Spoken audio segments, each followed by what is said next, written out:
নগৰ শিলনীৰ ৰাজা এণ্টাৰপ্ৰাইজত সংঘটিত হৈছে ভয়ংকৰ ঘটনা। আচলতে এই এণ্টাৰপ্ৰাইজটো এটা প্লাষ্টিক ফেক্টৰীহে। পশ্চিমবংগৰ এটা বণিক গোষ্ঠীৰ কব্জাত আছে এই ফেক্টৰীটো। হৈবৰগাঁও থানাৰ অন্তৰ্গত সোণাই চাইদৰীয়া পথৰ শিলঙনিত অৱস্থিত এই বৃহৎ ফেক্টৰীটো।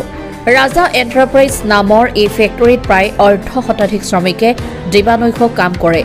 ইয়াৰ অধিকাংশ শ্ৰমিকেই হৈছে শিশু শ্ৰমিক। আটাইকেইটা শ্ৰমজীৱী লোক বৰপেটাৰ বুলি জানিব পৰা গৈছে আৰু এইখিনিতে সংঘটিত হৈছে এক ভয়ংকৰ ঘটনা। ফেক্টৰীত কাম কৰি থকা অৱস্থাতে বৰপেটাৰ এজন শিশু শ্ৰমিকৰ দুটা আঙুলি সম্পূৰ্ণৰূপে বিনষ্ট হয় আৰু এই ঘটনাটো গোপনে ৰাখি ফেক্টৰী কৰ্তৃপক্ষই শ্ৰমিক শিশুজনক নগৰ এখন ব্যক্তিগত চিকিৎসালয়ত চিকিৎসা কৰিছে যদিও ইয়াৰ যাৱতীয় তথ্য সম্পূৰ্ণ গাপ দিয়াৰ চেষ্টা চলোৱাৰ অভিযোগ উঠিছে। স্থানীয় সচেতন ৰাইজৰ অভিযোগৰ ভিত্তিত হৈবৰগাঁও প্ৰেছ ক্লাবৰ এদল সাংবাদিক ফেক্টৰীলৈ যোৱাৰ লগে লগে কৰ্মৰত কেইজনমান শিশু দৌৰি পলায়ন কৰে। ফেক্টৰীত নাই কোনো কাগজ পত্ৰ, নাই এখনো ছাইনবোৰ্ডো। নগাঁও জিলাৰ নাতিদুৰিত অৱস্থিত ফেক্টৰীত জিলা প্ৰশাসন, অগ্নি নিৰ্বাপক বিভাগ বা জিলা শ্ৰম বিভাগৰ তৰফৰ পৰা কোনো ধৰণৰ অনুমতি লোৱা নাই। নাই কোনো পৰিদৰ্শকৰ প্ৰমাণপত্ৰও। ফেক্টৰীত আভ্যন্তৰীণ কদৰ্যময় পৰিৱেশ আৰু উন্মুক্ত বিদ্যুৎ বিভাগৰ বিভিন্ন সংযোগী স্থানৰ খোলামেলা পৰিৱেশ দেখিলে আপোনাৰো বুকু কঁপি উঠিব। স্থানীয় সচেতন মহলে নগাঁও জিলা আয়ুক্তক উক্ত ফেক্টৰীটো পৰিদৰ্শন কৰি উপযুক্ত ব্যৱস্থা গ্ৰহণ কৰিবৰ বাবে দাবী জনাইছে। Bureau report, Assam north east news live.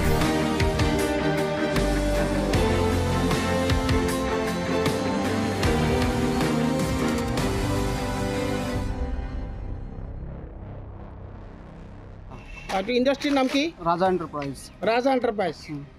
তুমি এই ইন্ডাস্ট্ৰি কি হোৱা? মই ইয়াতে থাৰ্ড পাৰ্টি ওনাৰ হওঁ। Third party owner. First party owner কোন? আবু সুলেমান। আৰু সেকেন্ড পাৰ্টি? সেকেন্ড পাৰ্টি মোৰ দাদা আছে। কি নাম? হাবুল শেখ। ইয়াতে এজন শিশু শ্ৰমিক চাইল্ড লেবাৰৰ আঙুলি কাটিছে মেচিনত। আমাৰ তাত প্ৰুফ আছে। ডক্টৰৰ বাইট লৈছোঁ আমি নাৰ্ছিং হোমত গৈছোঁ, গোটেইখিনি তথ্য লৈছোঁ। এইটো এটা আইনী প্ৰক্ৰিয়া হ'ব পাৰে। তুমি যি জানা তোমাৰ ইণ্ডাষ্ট্ৰিত এজন শিশু শ্ৰমিক, এজন চাইল্ড লেবাৰ কাম ফ্ৰম বৰপেটা, এজন শিশু শ্ৰমিক আইনত কামত লগোৱাটো আইন বিৰুদ্ধ কাম। তুমি এই বিষয়ে কি ক'বা কোৱা? একচুৱেলি কথাটো হ'ল সিজনা মোৰ এক্সিডেণ্টলি হৈছে বেলেগ কথা।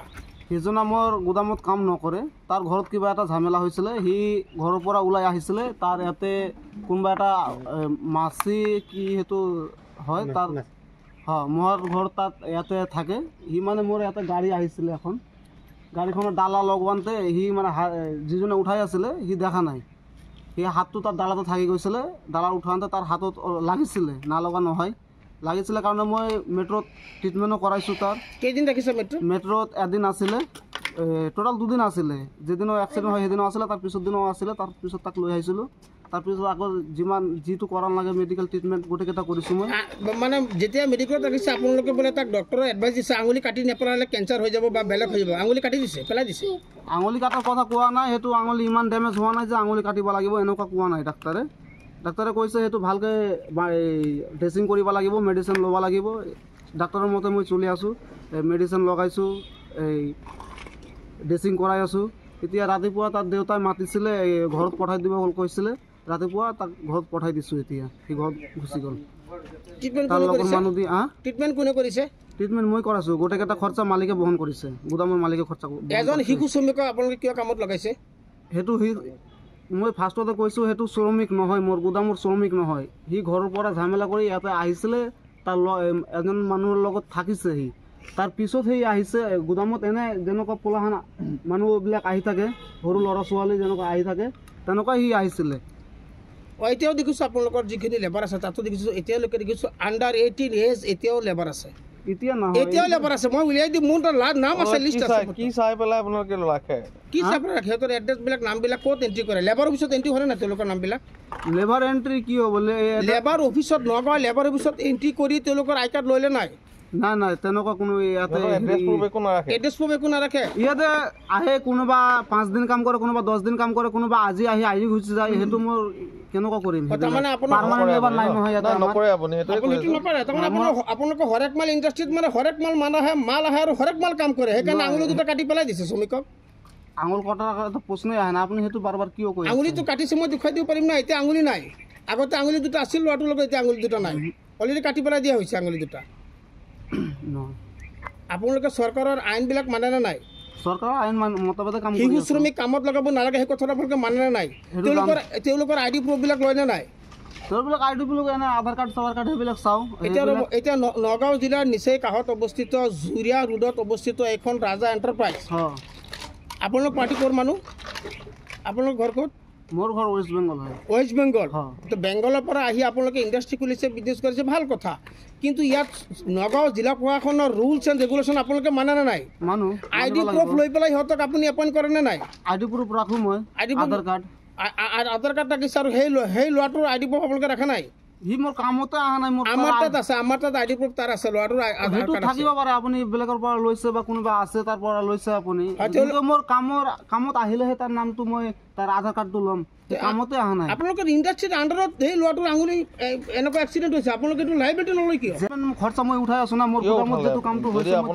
যদি আপোনাৰ লেবাৰ নহয় আপুনি ট্ৰিটমেণ্ট কিয় কৰিলে? আপোনাৰ যদি লেবাৰ নহয় কিয় কৰিলে? মোৰ গোদামত হৈছে সেইটো কাৰণে কৰিছো। আপোনাৰ গোদামত এজন শ্ৰমিক আহি এণ্ট্ৰি কেনেকৈ কৰিলে? এতিয়া যেনেকুৱা আহিছে এইবিলাকতো মোৰ শ্ৰমিক নহয়। এইটো যেনেকুৱা এইবিলাকতো মোৰ শ্ৰমিক নহয়। কিবা এটা হৈ গ'লে মোৰ ৰেছপনচিবিলিটি আছে না? মহাৰাষ্ট্ৰৰ মানুহ বেলেগ কথা। হয়, সেইটোৱে। আৰু তেওঁতো বৰপেটাৰ মানুহ, বাকী লেবাৰ চব বৰপেটাৰ মানুহ বুলি কৈছে আপুনি। তেওঁতো বৰপেটাৰী মানুহ, আপোনাৰ লেবাৰ হয় তেতিয়াহ'লে। বৰপেটা মানুহ ইয়াত কিয় ফুৰিব আহিব? বৰপেটাৰ মানুহ তাৰ লগৰ মানুহ আছে না। বৰপেটাৰ মানুহটো ইণ্ডাষ্ট্ৰিত ফুৰিবলৈ আহিব। মোৰ ইণ্ডাষ্ট্ৰিত ঘূৰিবলৈ অহা নাই। তাৰ মানুহ ইয়াতে ঘৰ ভাড়া লৈ থাকে। আপোনাৰ যদি সেইটো চাওক তো তাৰ ঘৰ ভাড়াটো মই দেখাই দি আছো, তাতে মেচিনত আঙুলি কাটিছে, ট্ৰিটমেণ্ট কৰিছে, পেলাই দিছে। আপুনি ইয়াৰ সন্মুখত গৈ এজন সচেতন যুৱক, আপুনি ইয়াৰ এজন বিশিষ্ট সমাজকৰ্মী হয়। আপুনি কওকচোন এই বিষয়ে আপুনি কি ক'ব? এতিয়া আমিতো আপুনি শুনিছেনে নাই? চলি আছে, আমি শুনা পাইছোঁ, কিন্তু আঙুলি দুটা কাটিছে। হয়, কিন্তু এতিয়া ট্ৰিটমেণ্ট ডিউটিয়াৰত আছিলে, চিকিৎসা কৰিছে। মৃত্যু বুলি কৈছে তেওঁলোকে। মৃত্যুত আছে বুলি মই ইমানখিনি নাজানো, শুনিছিলোঁ ডিউটিয়াৰত আছিলে, তাৰপিছত মৃত্যুত বুলি শুনিছোঁ। মানে হেৰি এই ল'ৰাজন যিজন আঙুলি কাটিছে এইজন তেওঁলোকে লেবাৰ হয়। লেবাৰ হয়। আৰু তেওঁলোক বোলে বৰপেটা টিম হয়। বৰপেটা টিম হয়। এতিয়া আঙুলি যে এজন চাইল্ড লেবাৰ যে হয়, আণ্ডাৰ এজ হয়, আণ্ডাৰ 18 ইয়াৰ্ছ, আৰু তেওঁ যে আঙুলি কাটিছে, দুখন আঙুলি পেলাই দিছে, দুখীয়া শ্ৰমিক হয়, চৰকাৰী ফালৰ পৰা আৰু আপোনাৰ এই নগাঁও লেবাৰ অফিচৰ ফালৰ পৰা তেওঁলোকৰ কোনো ৰেজিষ্ট্ৰেশ্যন নাই, কোনো ID প্ৰুফ নাই। এই বিষয়ে আপুনি কি ক'ব? এইটো আইন বিৰুদ্ধ হৈছে না আইন? সেইখিনিতো নাজানো আছে না নাই, কিন্তু যদি নাই তেতিয়াতো আইন বিৰুদ্ধী হৈছে। এতিয়া যিটো শিশু শ্ৰমিকৰ আঙুলি কাটিছে, এই শিশু শ্ৰমিকৰ এইটো বিচাৰত আপুনি এজন যুৱকীটো বিচাৰে নে নাই? এইটোতো আমি বিচাৰোঁ, কিন্তু কথাটো হৈছে এতিয়া ওচৰৰ মানুহ, এতিয়া আমি ভালকৈ ইমান ক'বও নোৱাৰোঁ। কিন্তু যদি সৰু ল'ৰা ছোৱালী ৰাখি পেলাই যদি এনেকুৱা কৰে, এইটোতো বেয়া কাম।